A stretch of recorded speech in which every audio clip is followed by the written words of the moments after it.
PodcastOne presents the Steve Austin Show Classics. And I'm sitting here with my guest today, one of the toughest guys on planet Earth. His name is Brock Lesnar. In about 6 days, he's going to face Undertaker in a Hell in a Cell match, and we're going to talk about that later because it's a big-ass, badass match. But, dude, first of all, I appreciate you being on the show. I know you got limited dates. You're a busy man. You're in demand, stopping by to hang out and see me because we've known each other for a long time. We've always gotten along. How are you doing? I'm doing good, and thanks for having me on the show. It's this is what number of show is this for you? I think this is number 6. If we don't kick ass, it might be the last one. So we got to kick a lot of ass. So if I get lost, I'm gonna grab a headlock and call a high spot for us to get out of that. All right, I'll be suplexing later. Don't take me to Suplex City. I'm saying right now, don't take me to Suplex City. All right, dude, I want to start this thing off with, first I want to have a little bit of fun tonight because here's the deal. I've known you since about 2002. I'll never forget when you first walked through the doors. I've told the story a million times. When I saw you, I said, okay, this dude, he got something. If you got anything, you got to look. And then I knew you had the national background, the JUCO All-American, the National Championship Division I in Minnesota. So I knew you was a badass. And here you are. But you're a guy that's very intimidating. Do you try to be intimidating? Do you get along with people?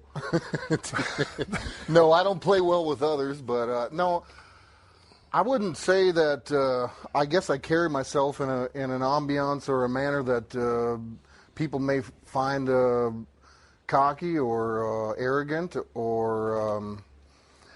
But I don't do it on purpose, I guess. I guess it's just the way I am. It's how I was built. It's my chemistry behind who I am and what I do.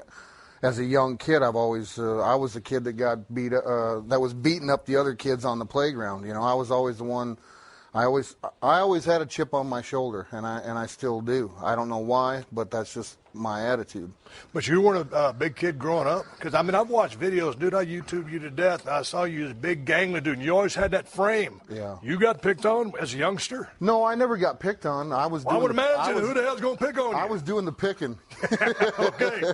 Now you're speaking my language. So, but, yeah, I had to work for this, you know, and it's a thing that I just had this discussion with another fellow earlier today. Like, if I wasn't a professional wrestler, what would I be? Well, I have no idea. I think, but my passion for the sport of wrestling in general made me thrive in the weight room to become who I am today. So it was just many hours upon hours of pumping iron, and I wouldn't look this way if I didn't pump iron. You're no kidding. And so I mean, it's been a long road. You have this tough guy persona, which is a shoot. Growing up on a farm, how did that help mold you into what you are today? Because I read in Sports Illustrated, you said you knew if you could cut it on the farm, you could cut it anywhere. Yeah, I think life on the farm, especially where I grew up in rural South Dakota, like we didn't have a hell of a lot to, you know, there wasn't extra money left over for us. Whatever our income was based upon how well our cows produced milk, how well our fields produced grain. And so when you live like that, and some years are better than others, you just get used to living like, like you're broke, and we were broke. And so you just get, it's a way of life. But that dairy farmers, that's a lot of damn work. Yeah, you're married to it. The cows got to get milked every morning and every night. There's no way around it. And so when a 4:45 every morning rolls around, it doesn't matter if it's raining, snowing, sleeting, hailing. You get your ass out of bed and go to the barn and milk the cows. That's how I grew up, and that's been my mentality as an amateur wrestler. I wanted to do. I thought to myself, if I always put the hard work in, that it would always pay off, you know, and I always strive for that, and I always had it in the back of my head that it would, and by golly. And I want to get to that. I want to get to the work ethic, because you work your ass off for everything you've got. But there's some people who would say, oh, the dude works part-time. No, that's your deal to come in on selected dates. I want to ask you something like right now. You see this shirt I'm wearing, the camouflage shirt? This is what I wear when I'm hunting. So just to digress from what we were just talking about, we've been talking about this for years. When in the hell are you and me going to go hunting? You've been talking this trash about you coming down to Texas. You've been talking this trash. You've been talking, because I got all the big deer up north. Dude, we got big-ass deer in South Texas as well now. Yeah. Come on now. Okay, here's the deal. What's your schedule like? Because I'm going to get finished with this thing. I'm going to head down to South Texas. You're right. We've been trying for years to make this happen. And I told you, I sent you a text message about a month ago. I said, we got to quit talking about it and just do it. So we'll work that out. We'll make it happen. Okay, you promise? You shooting with me? Yeah, it's a shoot. Okay, yeah. Well, speaking of shooting, let's go into I got some questions. And I figured to get people to be able to know a little bit about Brock Lesnar, I got to go truck guy. I know you drive a truck. You're an outdoor guy. You're an avid hunter, fisher, just like myself. Ford, Chevy, Dodge. What you got? I'm a Dodge guy. I always have been, and I always will be. I'm a Mopar fan. I've got Mopars myself.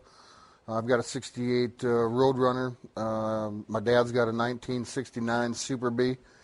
I'm driving a 2014 Dodge Ram 3/4 ton. But it's nothing. I don't have it all geeked up. Tell me about this guy right here. that's my baby. I left that one for last. Yeah. Brock sent me this on a text message, and he don't ever brag about what he's got. But I got a Dodge Ram Charger that I shared with him. And tell me about this son of a bitch right here, because this is badass. That is my $1 million project. I rescued that truck out of South Dakota. It made it all the way to Minnesota. I had a guy work on it and get it. I had this vision in mind of what I wanted it to look like when it was done. I converted that truck. It was a 360 gas. Yep. And I put a Cummins, 5.9-liter Cummins in it. And I won't bore you with the rest of it, but it's a 1978 Dodge Power Wagon, and it's got a brand new interior in it, and that's my baby girl. That's badass. That looks like Brock Lesnar. Here's a question for you. You're a big hunter like I am. You're hunting a lot of big game across North America. What is your go-to caliber for hunting North America? Well, right now, I got introduced to a gun, a 300 Remington Ultra Mag. Yep. And I just love the gun. It was made by, it was gifted to me by Christensen Arms, and I love the gun. I use it. It's my go-to gun whenever I'm heading out to, big game hunting. That's all I use right now. I think it shoots hot, it shoots flat, and it hits hard. Yeah, it's a big. I'm shooting a 185 grain bullet. It's big. It's a big gun. Okay, what's your go-to optic? You're gonna go buy a scope off the rack. What's your brand? I won't buy anything but Leica. Yeah. Really? Yeah. On scopes or glass? Everything. Everything. Yeah, I got Leica binoculars, but scopes too. Everything. You're happy with that? Yep. I dig it. Leica. I mean, Leica makes glass. They make glass for filming what we're doing now, and even orthoscopic surgeons prefer Leica glass. I have friends that are surgeons, and they prefer that. So I mean, it's bar none to me, top of the line. All right. I always tell people if I was going to have my last meal, I'm a big fan of Mexican food. I'm a big fan of food in general. What is your favorite food? Steak. And I grill my own steak, and I love to grill. I spend a lot of time on my deck, on my patios. I've got lots of land. I like seeing I don't like seeing my neighbors. I like to see my land and grill a steak and have a cold beer or a cold rye and Coke whiskey, and grill me a ribeye. Medium well. Okay, now, man, I'm a little bit short attention span. I'm always in a hurry. I'm a gas grill guy. Are you gas? No, doing the whole? No, charcoal. Charcoal. Yep. It's got to be charcoal. The big green egg. Dude, I was just talking to Eric Bischoff the other day, and he was selling me on a big green egg. Yep. Should I get one? I got 4 of them. But they're high dollar, right? I love them, man. They put them over big. Yeah, they work good? Awesome. You can do anything. I've cooked everything from turkey to you name it. I've smoked stuff in it. I've done it all with it. You mentioned your go-to drink. Whiskey? Rye whiskey, yeah. What brand? What is that? Well, I've been going to Canada for a lot of years now, and now I'm finally I'm settled up there, kind of pretty much full time. So I got introduced to rye whiskey up in Canada, and so that's my drink of choice right now, which has been for about 10 years. That and Coors Light, if you hadn't heard. A little bit of Coors Light. Yeah. I got a beer I want to tell you about here down the road here in a little bit. All right, a little bit of chit-chat going here. I want the people to be able to get inside the mind of you and for you to disarm them and say, hey, man, this dude's a pretty chill guy, actually. If you can get within a few feet of him and he doesn't, put you on an F5 and hurt you.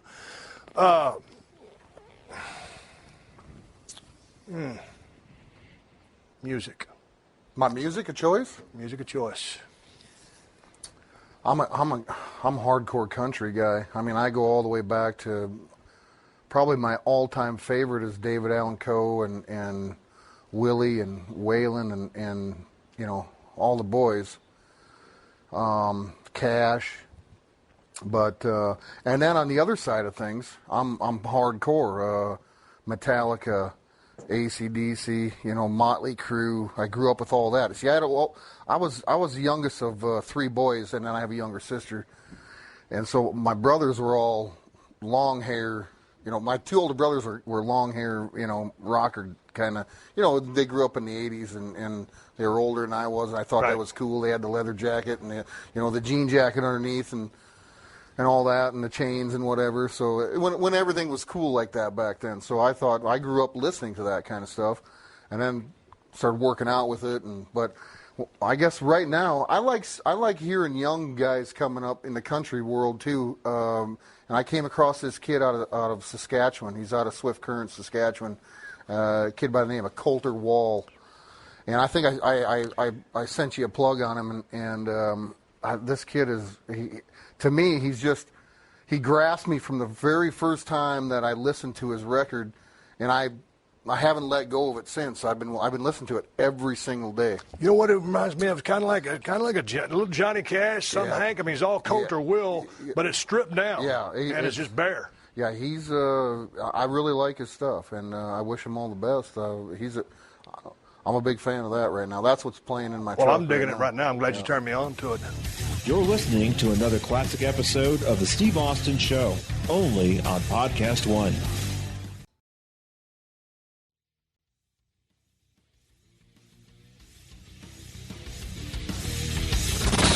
I want to ask you some wrestling questions now, the real questions, because, you wrestle for a living. I used to wrestle for a living. You get to entertain. Hey, let me ask you real quick before I ask you this question. You a pro wrestler or are you a sports entertainer? That's a good question. Is there a difference? I just think it's the guard. Man, I don't know. I mean, I would have to say that I'm in the entertainment industry. We sell tickets and we put asses in the seats. At the end of the day,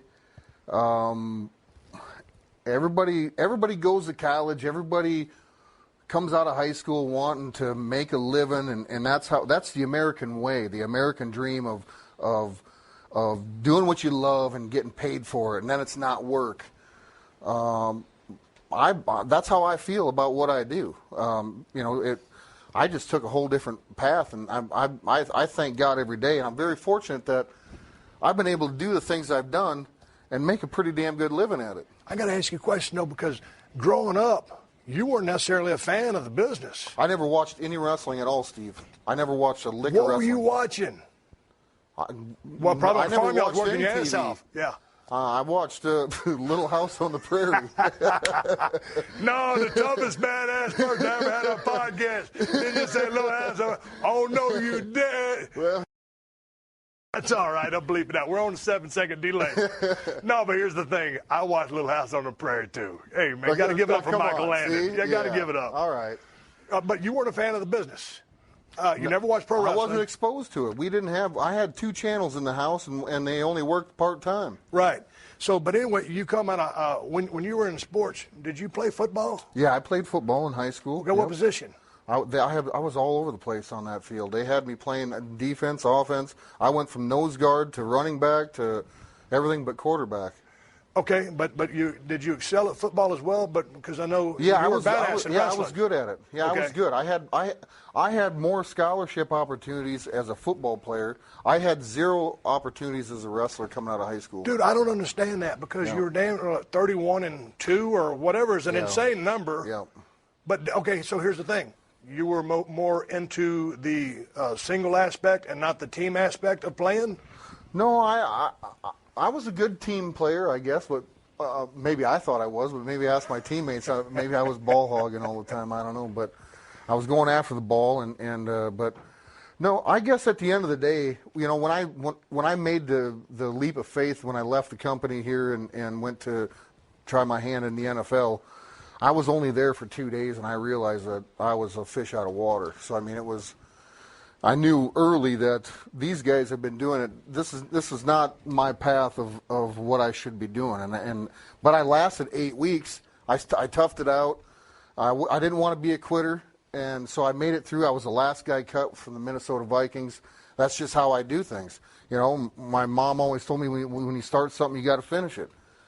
Well, shoot, 8 weeks of training camp for the Minnesota Vikings. That's a long time. I want to jump back to your JUCO wrestling days and your scholarship offers because you went to 2 different junior colleges. Yeah. But let's stick to Minnesota real quick because you played high school football, you didn't play in college, and man, there's a 4-year gap there where you're specializing in wrestling. Yeah. So all of a sudden, you say, hey man, I'm gonna go try football.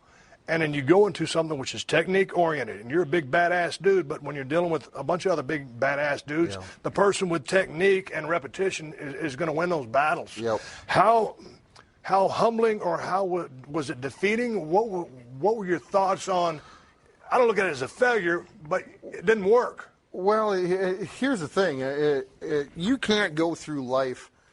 You're not going to be good at everything. I mean, I've been good at wrestling and fighting, and they kind of go hand in hand. But if you can't get humbled, I get humbled every day, and that's just the way of life. I mean, whether it's what humbles you? Well, if it ain't my kids, it's something that I'm doing. See, I love to work with my hands. I like to do, a white-tailed deer might humble my ass in a hurry, So I hunt a lot, and so I get humbled. But at a young age, I learned, and growing up on the farm, you get humbled every single day. So you have to respect that. But the thing is, the most important thing is not to quit. So I didn't want to quit. I thought, you know what, I'm going to give this a try. On the second day of camp, I knew, man, this is going to be really difficult for me to do, and I knew that going in. But when you're out there and enduring the physicality of everything. It's a grueling sport. And I take my hat off of those guys. I did not, I went to the University of Minnesota as a Golden Gopher and used to make fun of the football players as a wrestler. Didn't think that they were very tough.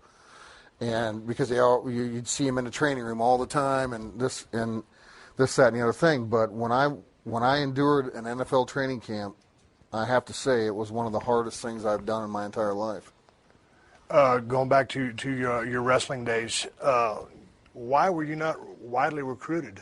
Because I was an in-between kind of guy. I wrestled 189 pounds as a junior, and then only my senior year bumped up to heavyweight because I was a team player and wanted to fill the team up. We had another guy that was going to fill in for at 189 pounds, and so we were short of heavyweight. So I bumped up to heavyweight and started competing as a heavyweight.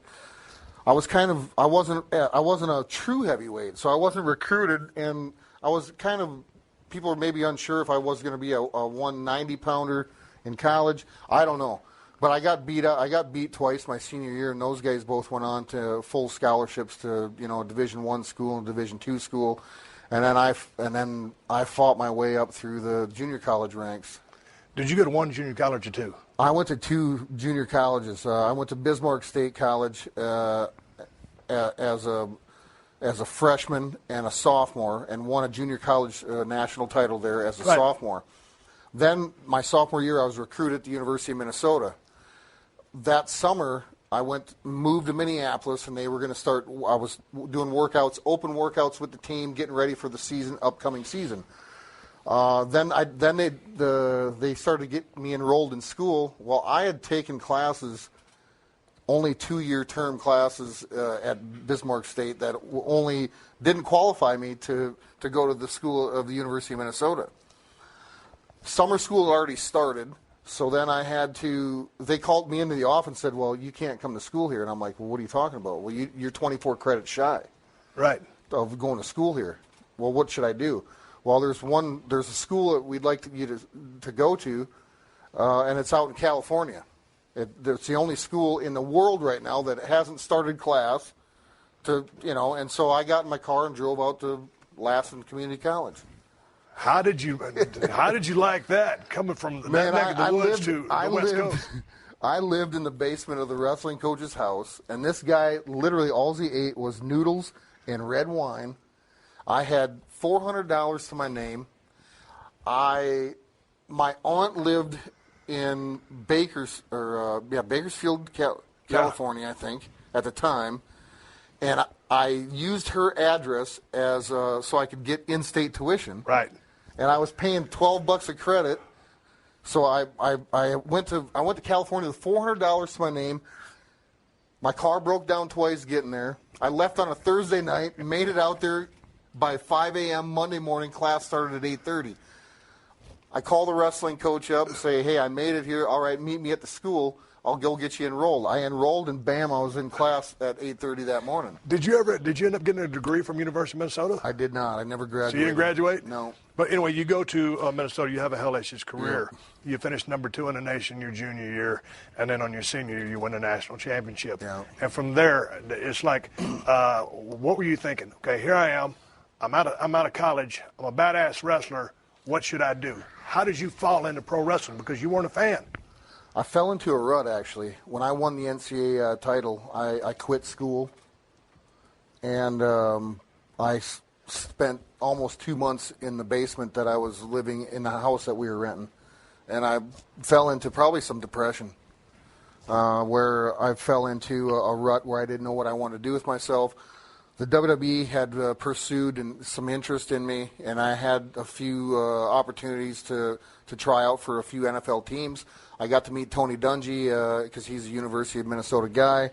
He was coaching down at Tampa Bay, and so I had an invite down there. I was just I had nothing to my name. I had no money. I had nothing, and the only thing I did every day, I'd get up, I'd work out, because that made me feel good. Right.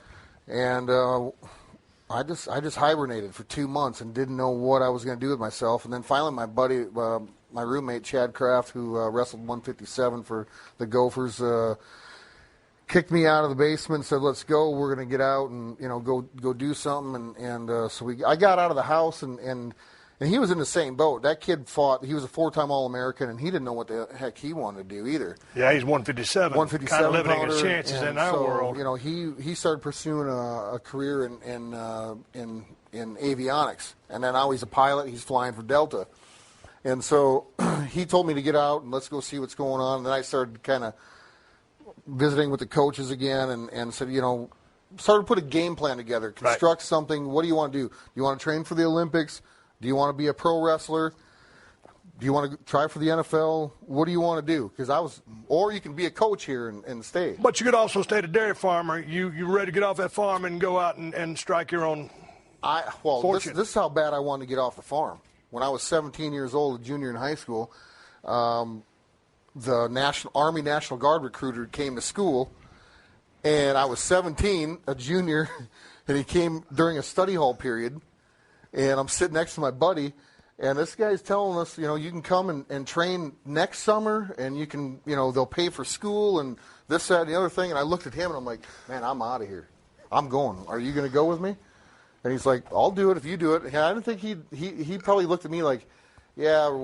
But I signed. I called my mom. She had to co-sign for me. I said, Mom, this is what I want to do. And off I went to boot camp. Well, see, that's what I was wondering, because when I read, okay, join the National Guard. Yeah. That was the impetus behind that. So how did you finally end up down in OVW? Did someone from WWE said, hey, man, we got something for you if you want a job? Yeah, well, I had met see, the university wanted to protect me, so the coaches. What do you mean protect you? Well, From amateur wrestling to pro, like that? Yeah, you know, okay. like, so you're making this leap, like, you know, these guys that are coming out of school, let's say you're on the football team and you're going to enter the draft. Well, we need to surround you with a team of people that is going to protect you. Right. You know, so, because you need to be protected in this business. Oh, we're going to get to that in a minute. Okay, so anyway, you end up down there at OVW, and you got Randy Orton, you got Batista, you got John Cena down there. All of a sudden, you come into that mix. You come into that structure. You come into that learning tree. Look at all these guys. Look at that. Look at those young bucks. Boy, look at the talent right there. God dang, we got a Hall of Fame going here. What were your thoughts when you first got exposed to the business? These guys? Yeah, these guys. What were your thoughts, dude? You didn't grow up a fan? You know how to wrestle? When I got down to Louisville, Kentucky, I drove. I packed everything up. It was 13 hours from Minneapolis, Minnesota, down to Louisville. And I had somebody down there that I knew, Shelton Benjamin, who's not up there. Your roommate in college? Roommate in college. And so I moved in with him, but then we went to the training center, and I was kind of blown away by the training facility because it was just barbaric. It was barbaric, and blown away in a good way because it reminded me of. It kind of took me back to where I came from. Like you know, growing up in South Dakota was kind of barbaric. The weight room that I grew up in, barbaric. The wrestling room, barbaric. So I mean, I loved it. I loved the facility. You spent some time down there. You learn your chops. All of a sudden, you get called up to the main roster. Give or take around what you got? Yeah, but before I moved down there, a very important piece of the puzzle here, I had to finish up some wrestling camps, and when I signed on a dotted line with the company the first time, Jim Ross was the guy that I was working with at the time, and I had some prior commitments, some wrestling camps. So I said I'm advertised for these shows, and I think it showed them a little bit that my commitment to, you know, listen, if I'm booked, I'm going to show up at these places. Right. So I can't move down there when you want me to move down there, and so maybe it showed something in me that they liked or didn't like. I don't know, but at the time, You're a man of your word. Yeah, I'm a man of my word, and I wanted to go back and do this and make sure that I would get to these wrestling camps. But so while I was there and still living in Minnesota, I decided that I was going to get connected with a guy by the name of Brad Rangens. And so JR agreed that I would start working with Brad. And I did. I went to Brad's every day, and Brad acquired a group of guys for me to learn the business. Curt Hennig, Wayne Bloom, you know, a few other guys that I could put on the list. Dan Jesser, a guy that took a gazillion bumps from me.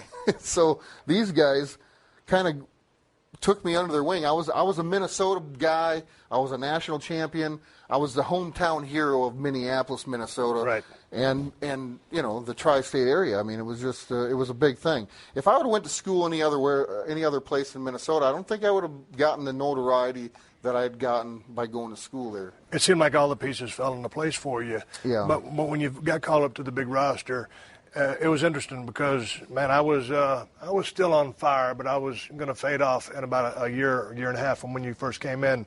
And like I said, when I first saw you, I said, man, this kid's got a hell of a look. We got some talent. He's going to be something. You caught on to the business. I put you up there.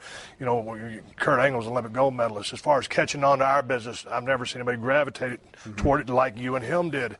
But when you came in, it was so interesting because Curt Hennig took an immediate liking to you, and so did the big boss man, Ray Traylor. Yeah, he Ray. loved you to death. Yeah. He would just go on and on about you. Yeah. How did those guys help you?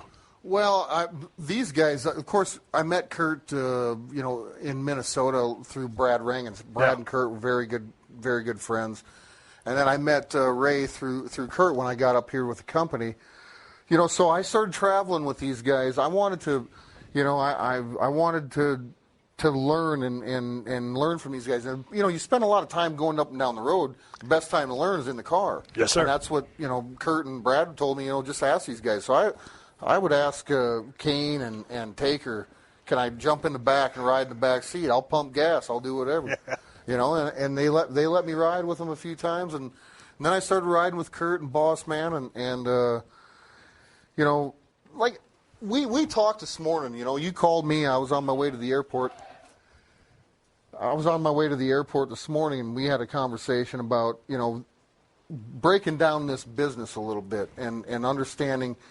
For these guys, what I could credit these guys to is kind of giving me some psychology in the wrestling business, you know, and some to open some doors to how to put a match together. As we all know, this is you know, it's pure entertainment, but not always. It's entertainment, but I'll tell you what, there's a lot that goes into that. Everything. So I mean, but just having those guys in my ear and kind of grooming me to and smarting me up to things and having the opportunity, because those guys they put on a lot of miles and a lot of bumps in the ring. Here's the thing: you're riding down the road with these veterans. You're swapping out cars. You're pumping gas. You're paying your dues, and you're learning. You're asking questions. Yeah.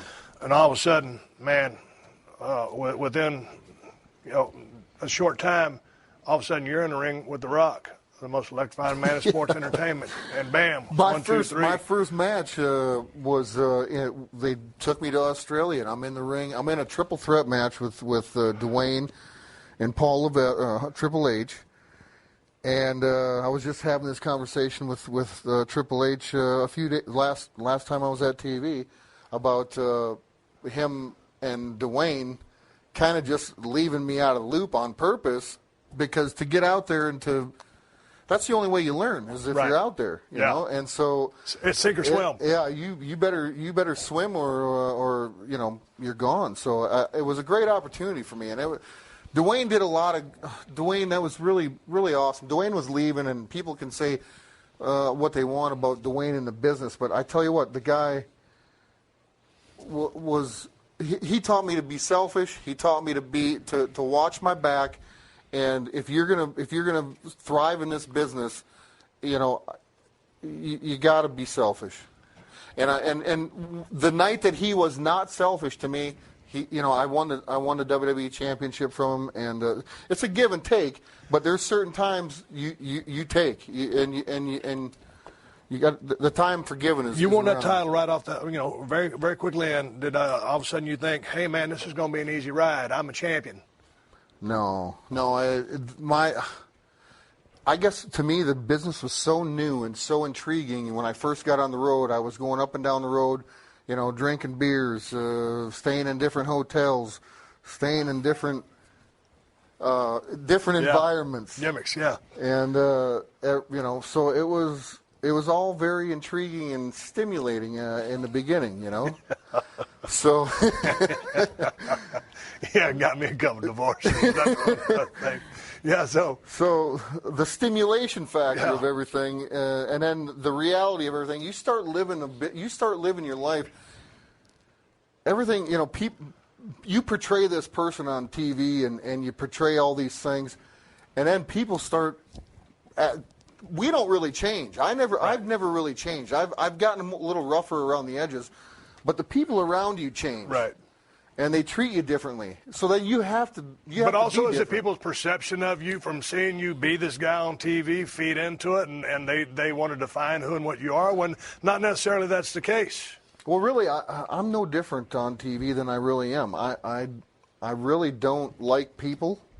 I'm sorry, I don't. That's just who I am. Talk to me about that. What do you mean you don't like people? I just don't like being around a bunch of people, and it's kind of ironic because I can go out in an arena full of 20,000 people and be all right with it, only because I feel like I feel like I'm in this dome and I'm protected, but you get me out in public or anywhere around a bunch of people, and I don't do well. Are you antisocial, or is it I don't want to say a phobia? Is it just not a phobia? No, I just don't. I get uncomfortable. You don't mix well with others for a shoot. No, I don't play well. And it's not like you're trying to be. That's just who you are. That's just who I am. That's why I live out in the middle of nowhere. That's why I got a 8-foot fence around my property. That's why I shut the gate when I come and go. That's just who I am. You're listening to another classic episode of The Steve Austin Show, only on PodcastOne. A true crime podcast It got me upset because this is someone's kid, and someone knows she's gone. That takes a different approach. It was shocking for something like this to happen in our little town. Focusing on the communities affected by life-shattering crimes. It made news throughout the entire region that these two people had been shot while they slept in such a safe community. To give a new perspective on the devastation crimes can cause. It was shocking for something like this to happen in our little town. Featuring cases from quiet towns to bustling cities and interviewing the people closest to the case. My first thought was that it's an unusual location for us to have a homicide. Listen to the true crime podcast City Confidential and step beyond the yellow tape to learn just how far a crime can reach. There are certain cases in the history of Boston that I think sort of define the city. I think this is one of them. New episodes of the City Confidential podcast are available every Thursday, available wherever you get your podcasts.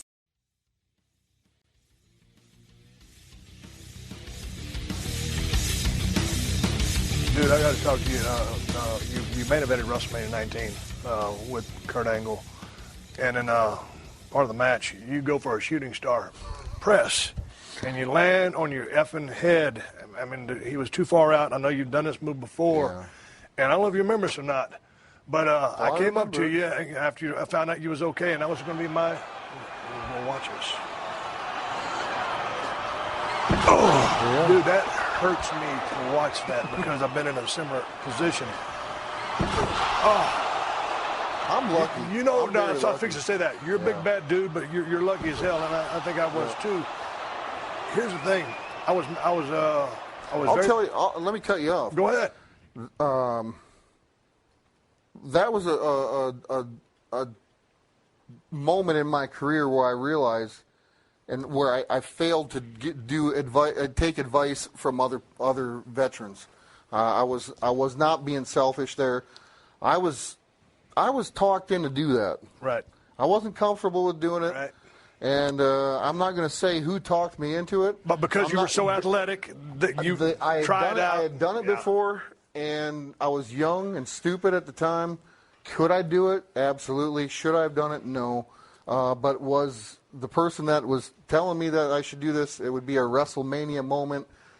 Boy, why not have a Wrestlemania moment? And I sure did, I guess. But I don't know if you remember this, but I was mad at you. I was concerned about you, but I was mad at you for doing that because you didn't need to do that. No, I didn't. You hadn't done it since, and now you gauge yourself accordingly. You're a big, physical, brutal guy in the ring. You have a style that is you can't see through. All your stuff looks badass. It's a shoot, so you're in a great place. But I want to take you back again to WrestleMania 20. Man, we're in Madison Square Garden. I'm a damn referee wearing a zebra shirt. You're working against Bill Goldberg. And then so you throw these numbers out to me. You remember WrestleMania numbers. As soon as you, I don't. That's because I read a lot about you. There's no correlation between me and WrestleMania. But if you now that you name Bill Goldberg, see that's to me. That's the difference for me. Like I look at this purely as a business. You know what I mean? This is what I put on the table.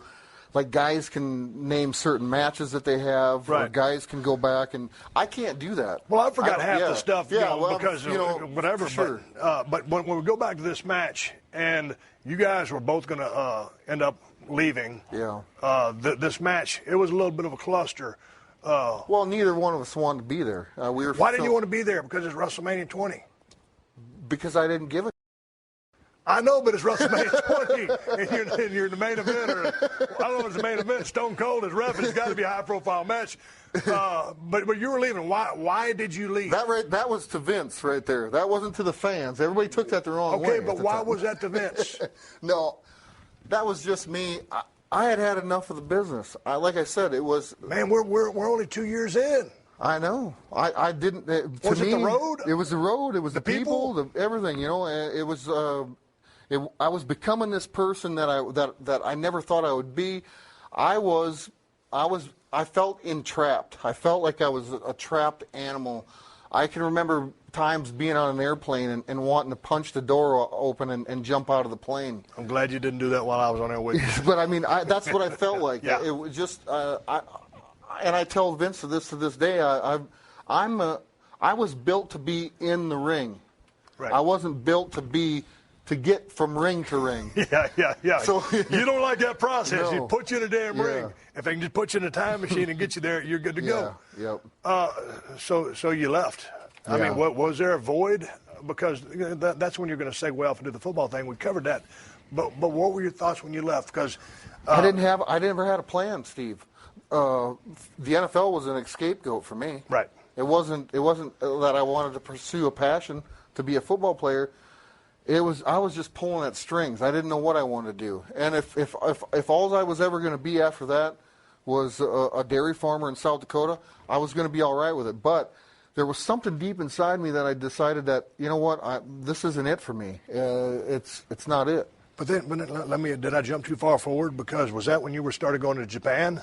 Because did you sue WWE or the WWE sue you? Oh, man, I don't know. We got the wrong guy in here, maybe. I don't I don't. Did you pull the trigger first? Does it really matter? I left the company. Well, I'd like to know. And you know what? We that's water under the bridge for me. I mean, it's okay. We're I'm going to talk just about the glad water I'm under the back bridge. here. Yeah. Okay, the water's under the bridge. You come back, and we're going to go to MMA here in a second. But in your comings and going, has there ever been any dissension in the locker room, or someone maybe have a grudge against you? Well, he comes, he goes, he leaves, he comes back. You know, what's the deal with Brock? No. Do you go out of your way to hang out with the boys? I mean, because you're independent, you don't like people. No, I don't. But are the boys different? No, I don't. When I came back, I don't know anybody here. You know, when I came back, there's a handful of guys. You're right about that. But no, not really. I shouldn't say. I guess I look at this. I clock in and I clock out. What's wrong with that? All right. Right. Is there? You know, I know people that do it every day. They clock in, they clock out. I come, I do my work. I don't bother anybody. If I piss you off along the way, too effing bad.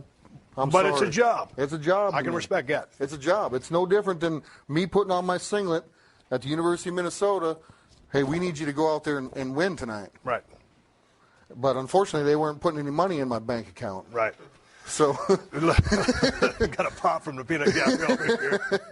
Let's talk about the world of MMA. All of a sudden, you up and go to the world of MMA. You have a legit wrestling background. You're a bad dude. You're salty. How did this relationship go? Did you just call up Dana White out of the blue and said, "Hey, dude, I'm coming in"? Well, so when I left the company and I didn't make the team for the NFL, the Minnesota Vikings. At that time, and your coaches all said that you won their respect. Yeah, they wanted to send me over to Europe, but I said I had enough piss warm milk. I don't need any more of that. So I'm going to stay home. So how'd you call Dana? So I went to New Japan, did some wrestling over there, and then discovered at the time that there was some fighting going on, and the Japanese wanted me to fight. And I was really unsure about it at the time. Then my agreement with New Japan Pro Wrestling at the time expired, and then I decided I was going to pursue a career as a fighter. And so the very first, and I had some Japan connections, and I signed with a K1, a company that promoted mixed martial arts, and fought at the LA Coliseum, did my first fight there, and it was a one-fight contract, and at that time, I was trying to reach out to Dana White because I wanted to fight for the UFC. Was he not taking you seriously? He wasn't taking my calls. He wasn't doing it. So I told my manager at the time, I said there was a fight coming up that I wanted to go to. It was Randy Couture and Gabriel Gonzaga. Yeah. It was for the heavyweight championship. Randy had the belt, and Gabriel Gonzaga was an upcoming guy. He was on fire back then. He was hot, and he was tough. I mean, and so I said, I want to buy. I'm going to buy my own seats. I went and sat as a spectator down at Mandalay Bay. And after the fights, I jumped the security railing, ran to the octagon, grabbed Dana by the shoulder, spun him around, introduced myself, and that's what I did. Yeah. I did. That's exactly what I did. And where'd it go from there? He pulled me back, and we had a meeting. And he took me seriously, and we talked about everything but money at the time. Because at the time, I didn't care. I wanted to prove myself, get in the octagon. I said, you sign me, you won't go wrong. sign me for a one-fight deal, and let me prove to you, if I can't sell pay-per-view buys for you, then you don't have me back. Put your money where your mouth is. That's exactly what you did. Let's go to that first match. It was Frank Mir, submission expert. He's one of the best heavyweight submission guys of all time. And you go in there, and, man, it's a damn good fight.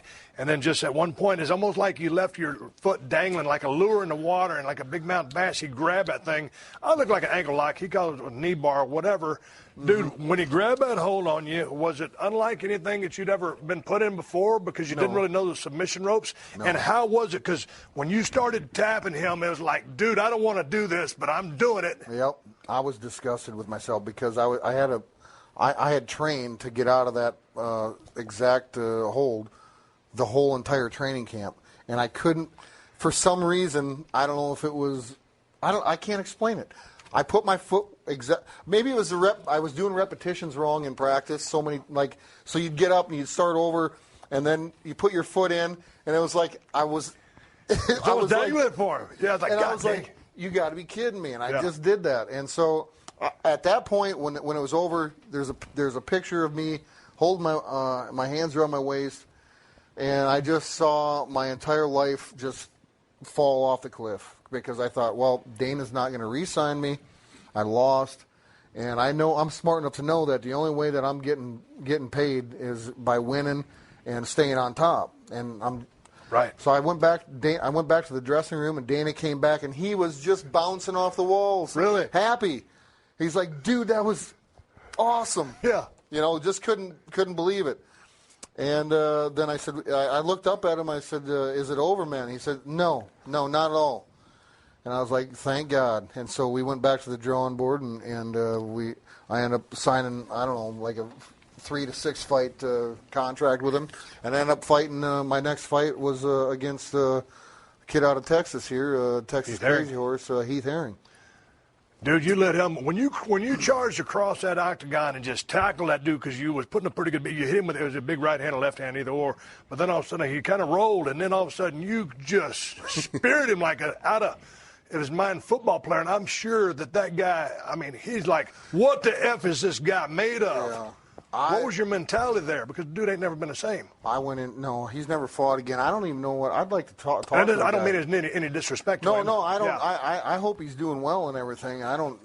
He never fought again. I never heard. Dude, I jumped off my couch when I saw that. It was the craziest thing I'd ever seen. I tell you, I got to hand it to him. The guy took 15 minutes of an and he's tough. Yeah. Yeah, he had a reputation to be able to take a punch. All of a sudden, you go Randy Couture. Boom. Yeah, the mentality when you get into the octagon, for me. And the funny thing about this fight here too is we shared a locker room.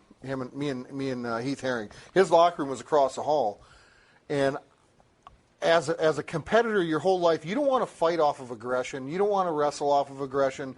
You don't want to wrestle. It's a competition. That's interesting. You want to go out and cool, calm, and collective, calm before the storm, and so everything was fine until his entrance music hit. And on their way past my locker room, he said, "I'm going to show this that this shit's." Oh no! If that lit a fire in your ass. That lit a fire under my ass, and so I went out and I said, "Well, all right, here we go." And so that's why between round 1 or 2, I gave him the fist pump and kind of winked at him and said, "Yep." And I told him that out there. When I was riding his ass out there, I said, this is real, buddy. This is real. Talk about a long day at the office. Yeah.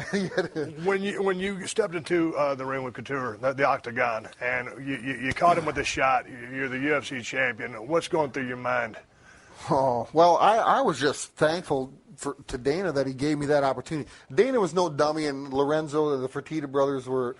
They seen this opportunity. I was selling pay-per-views, and Randy, they were trying to get Randy back because he had left with the belt, and so we need to get this belt on a new champion. And really, at the time, I have to say the heavyweight division was a little weak. Right.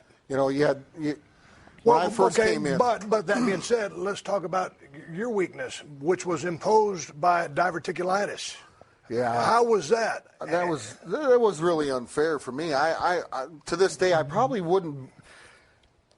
I don't know if I'd be a pro wrestler if I hadn't gotten sick. Right. I may not be here. I'd still be banging heads. At what percent do you think you competed at in the UFC with that? Because, I mean, did we ever see you at 100%? Yeah, you saw me fight against Randy, and but it got worse. It started when I got halfway through a training camp, and I just I knew something was wrong. I thought, gosh, I got. There's something physically wrong with me, so I need to figure it out. But stubborn me, I didn't get a CT scan of my stomach, and I decided to pull the fight and drive up to Canada and sit in my deer stand. But I heard you fell out. You almost died. Yeah, I did. Where was that at, and where was that come to Jesus at? That was in Canada. And then you come back down to the States. And I come to the States, and then I fought it off, and my doctor came into my room when I got to the States and said, "Listen, son, you've got diverticulitis. If your fever doesn't go down, I'm giving you antibiotics right now, a lot of antibiotics. I'm going to give you 8 hours. I'm going to try to save your fight career." He knew who I was. Yes. He knew my history. "I'm going to try to save your fight career, but if I can't, and I gotta save your life, I'm saving your life before I'm saving your career, son." You got to appreciate that. And I appreciated that. So when I went to, he gave me 8 hours. They were wheeling me into the operating room, and my fever was still at 104.3 something. And I remember the lights. I remember them prepping me for surgery, and then I remember waking up, and I was in my room, and I had thought, you know what, he saved my life, and not my career. And I woke up and I said, what's going on? And he said, "We were just about ready to cut you open, and you broke your fever." And I said, "Boy, don't I?" But you end up having to go under the knife. I end up having, so I looked down, and I wasn't, busted open or anything, so I thanked him, and I wasn't sure if maybe that wasn't the right decision. He was trying to do the best for me, but if I would have had to have the surgery at that time, right, it would have been, done.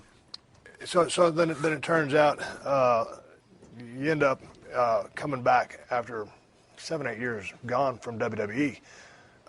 When you decided, finally to hang up the gloves and come back, what were you thinking?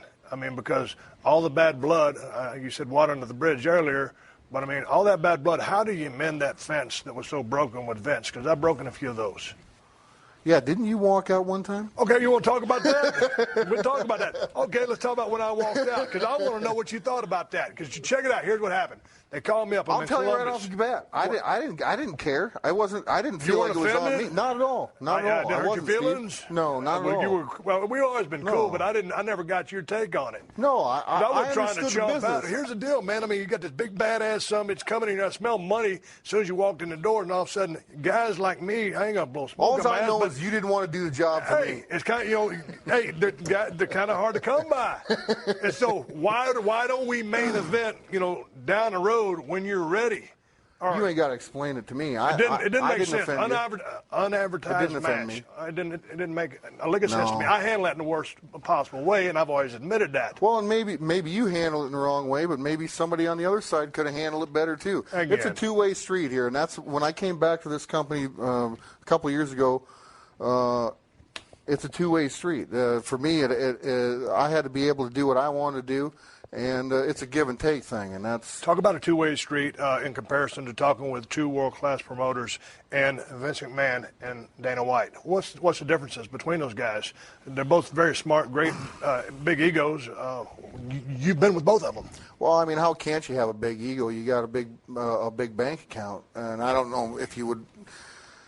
I got a big bank account, nothing on in those standards, but people think I got an ego problem, but it's control as well. Dana White and Vince McMahon, I got to thank them both for putting a lot of money in my bank account. If I was going to sit here and hard-earned money, let me add. Oh, absolutely. I fought for every penny of it, and but I think Dana, Dana was really good to me, and the Fertitta brothers they're very good guys. I could sit down and have a conversation. We worked all of our deals out across the table, and it was a done deal. There was no posturing, there was no leverage. There was straight up business. It was straight up business, and hey, that's not fair. Make it fair, and we'll we'll sign. Okay, but was it straight up business when you came back and recently re-signed with WWE, or were you really considering going back to the UFC? The second time? Yes. No, it wasn't a bluff. No, I really, because I had felt robbed. I felt robbed. By who? By diverticulitis. Okay, gotcha. I felt robbed by being sick. I wasn't. And now that you were whole again, I was feeling good. It took me a couple of years to kick out. I mean, it took me a couple of years to start feeling good. I mean, I'm at home. I'm working out. My life is great. Everything's in tune. My contract's coming to an end with WWE. Hey, it's been a great time, but something's missing. So, and I was upfront and totally honest with the company and told them, listen, I'm really thinking of pursuing and getting back in the octagon. And I started training camp. I started. I wanted to test myself and see where I was, not more physical, but mentally. I want to see the mental challenges that it was going to take, because if your head ain't on and your head's not in the game, the last place you want to get into is in the octagon. Okay, speaking of just on a different thing, but we're talking about drawing money. Your promos in the UFC, I loved them because that was Brock being Brock. And so your promos here, you don't speak as much. You start laughing about the promos. I got to feed the Jew. He's got to eat. So, do you not like talking here? Were you more able to go out on a limb in the UFC? Paul Heyman is par excellence as far as a manager goes. He's a good friend of mine. What's your views on promos? Well, I don't. I guess I'm not good at them. Hell, I don't know.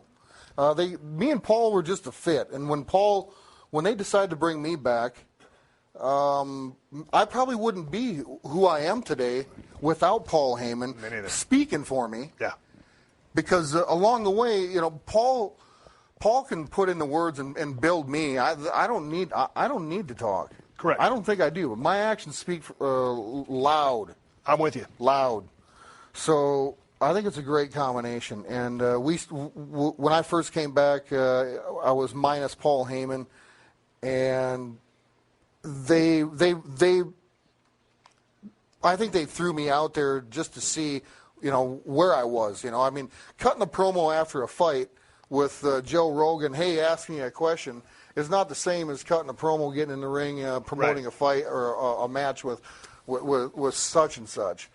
So I spoke from the heart after my fights, because that's just, there's so much emotion involved. Right. There's so much pent-up emotion inside in a fight. People don't appreciate what really goes into it. Man, when you're going to an octagon or coming from an octagon back to the dressing room, just like tonight, I got the chance to go out in front of a live crowd. I haven't been in front of a live crowd in forever. It jazzed me up. It just shot me full of adrenaline. It was wonderful. Does a fight crowd affect you like that? Because you just said you've got to be calm, cool, collected. So my question is crowd. Does it connect? Do you hear them while you're fighting?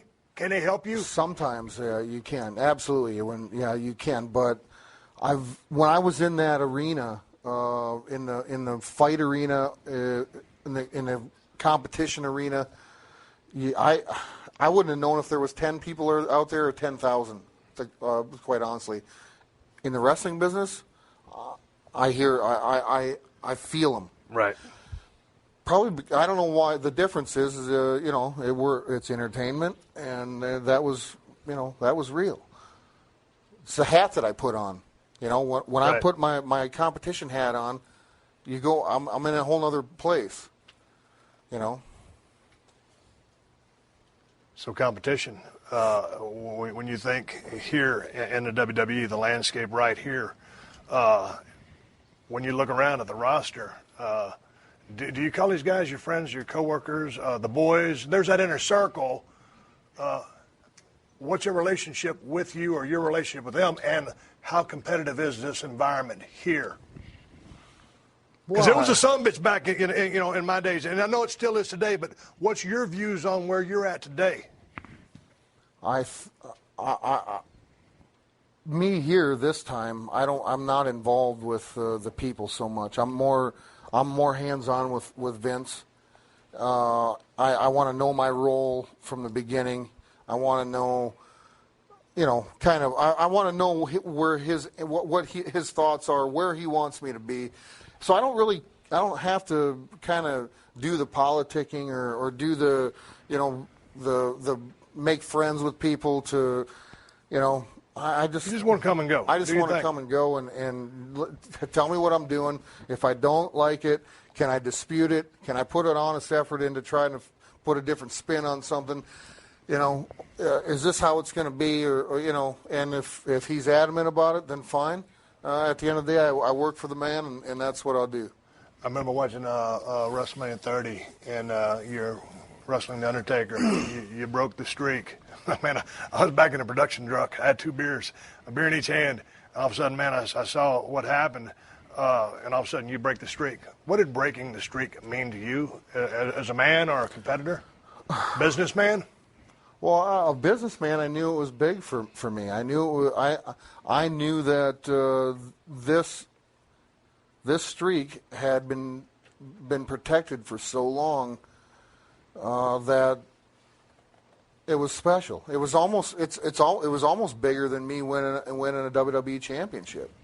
If you want to say that, and I understood that. I get a lot of criticism for it, maybe, but quite honestly, people who in the wrestling industry has enough credentials to actually break the streak. Is there another man out there with enough with enough believability, enough credibility? Is there really, honestly, is there somebody else out there? No, I don't think so. I could agree with that. What do you think is the biggest misconception about the man named Brock Lesnar in people's minds? No, I don't really care. I don't. If they're misconcepted, I really don't, Steve. I've never been a person that really got offended by what somebody thought of my actions or what somebody thought of how I carry myself. At the end of the day, I try to be nice to people, unless you really step across a line or whatever. Then, but at the end of the day, I just like to do my own thing, Steve. Okay, well, check this out. Since high school, you're going to the record, the JUCO national champion from wrestling, NCAA, pro, football field, octagon. How much gas you got left in the tank? Where in your head are you right now? I mean, are you enjoying this ride so much you could do it forever? Do you see where this is going? Yeah, I got a pretty good idea where it's going to go. Yeah. You got a pretty good idea? I got a good idea where it's going, yeah. Yeah. Do I want to share it with you or anybody? No, I don't. But you're having fun. I'm having a good time. And you're doing business. I'm doing business, and yeah, it's one of those things where I think people fight to get into this business, and I left the business whether or not Vince and I saw eye to eye when I left, but I think him and I both realized that it's probably made us both more money that I did leave. I could be wrong, but I know. No, but because of the circumstances, when I left and went out and made a name for myself and became the UFC heavyweight champion, I piggybacked the WWE label on my back. And getting back to that, when I fought Heath Herring, he was going to show me that this was for real and this isn't WWE. Right. So I transferred a lot of stuff back to the company, and we were able to make a deal, and here I am, for a few more years. Before I bring this thing to the bottom line, what advice would the Brock Lesnar of today give the Brock Lesnar of when you first started? Or dare say just some rookie kid, a lot of potential? If I was to look at some rookie kid and to tell him, make sure that this is what you want to do, make sure you understand all the circumstances, make sure that that this is the path that you want to live. But you don't want to hold anybody back from their dream. I mean, I think it's a great opportunity for people. I think people nowadays, they think, and kids nowadays expect, things are just handed over, and I'm going to get an allowance, but I ain't going to do nothing for it. I think this generation, people are always, they don't want to work for something. I think if you sit back and you're not going to work for something in your life, you're going to have absolutely nothing. That's what you're going to get. I appreciate that, and I agree with you 100%. I'll say that being said, working for something, I got to bring it back. Let's get down to some serious business. You got Undertaker in Hell in a Cell this coming Sunday. What are your thoughts on that? Destruction, devastation to the Undertaker. This is one of the scariest matches that you can be in. It's going to take a physical toll. Yeah. You've done it before. Your thoughts on this? It's going to be the last time on the WWE Network. Well, I'm prepared for it's no different when you step inside that cage. That cage isn't very forgiving, and I'll guarantee you this. There's going to be a lot of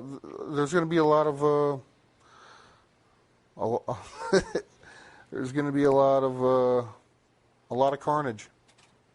I believe. I'm coming to end the Undertaker. Quite frankly, I'm kind of irritated with him.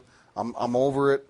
And when this opportunity came to me, when Vince brought this opportunity to me and said, I don't feel the way that our last match went, like I said, I got a chip on my shoulder, and I'm coming to hurt this man. So you're coming with a mean streak. It's going to happen this Sunday. It's Hell in a Cell. Hey, man, it's good talking to you, big ass. I appreciate you sitting down, and we got to go hunting.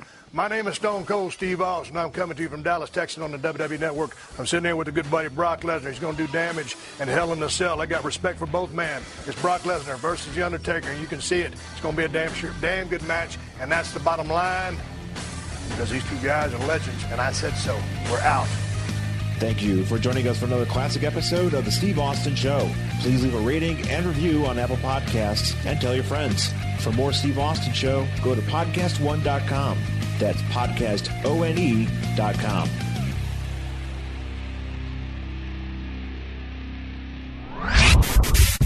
Yo, what's good? It's your boy, Big Brother Jake, a.k.a. Jake Warner.